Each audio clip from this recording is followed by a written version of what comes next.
Ndewo and welcome to another bite size of everyday Igbo words with Usoro Igbo. Today, we are going to learn how to say and play the picture vocabulary quiz for the following Igbo words. Gathering, cold, intelligence, wisdom, courthouse. My name is Ebere. We are ready. If you're ready, anyị bido.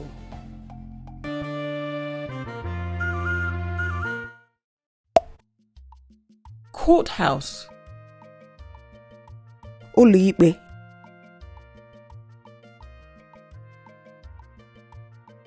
ụlọikpe,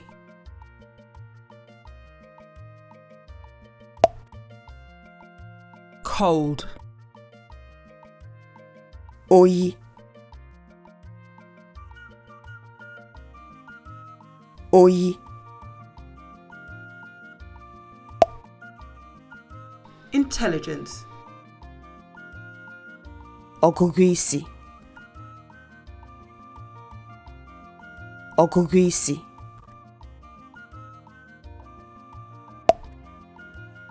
gathering, nchịkọta, nchịkọta, wisdom, amamihe, amamihe. Improve your fluency in Igbo by learning everyday Igbo. Are there any words you would like to learn how to say in Igbo?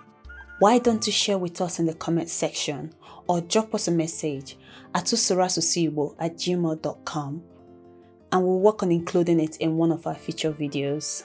Coming up next is the picture vocabulary quiz. This is a fun and timed quiz to test your Igbo vocabulary knowledge. 1.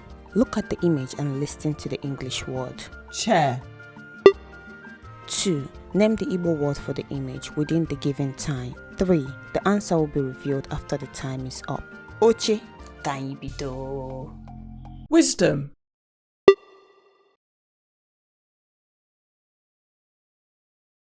amamihe, gathering,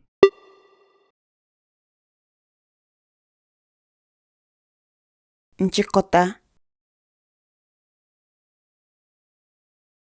intelligence,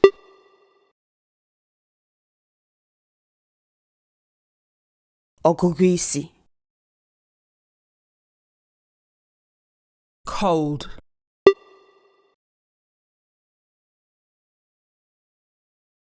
oyi,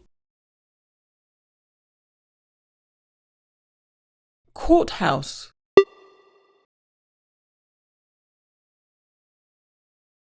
ụlọikpe. Did you get all 5 correct? Let us know if there are any Igbo words you would like to learn and we will consider including them in one of our future videos. Vocabulary are the building blocks to improving your fluency in Igbo. To learn more and practice everyday Igbo words in this series, click on the video showing on your screen.